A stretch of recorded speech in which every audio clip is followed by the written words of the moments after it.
Dagsana sa Parañaque Integrated Terminal Exchange ang ating mga kababayang uuwi sa iba't ibang lugar para bumoto sa Hatol ng Bayan 2025 sa Lunes. Naroon si Isaiah Mirafuentes para sa update. Isaiah? Then, asahan natin na ngayong Hatol ng Bayan 2025, marami ang mga boboto dahil dito pa nga lang sa Parañaque Integrated Terminal Exchange, biglang dumagsa ang mga pasahero. Makikita mo ngayon sa aking likuran ang unti-unti ng pagdating ng mga pasahero ngayon dito sa Parañaque Integrated Terminal Exchange.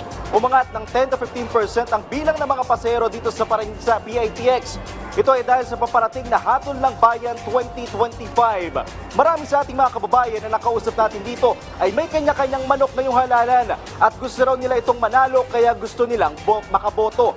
Karamihan sa mga pasahero ay mga papuntang Bicol, Region 4A at Visayas and Mindanao area. Kaya fully booked na rin ang ilang mga kumpanya ng bus na bumabiyahe sa mga nasabing lugar.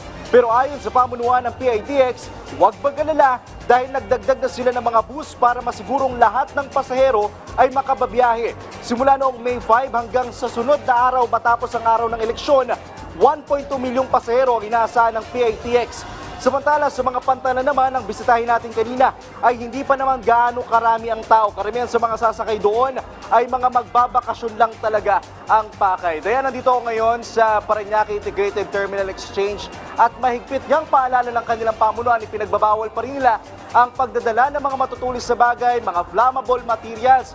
Dahil dito pa lang sa security check, dito pa lang sa bungad ng security guard, tiyak kukumpiskahin na yan nila.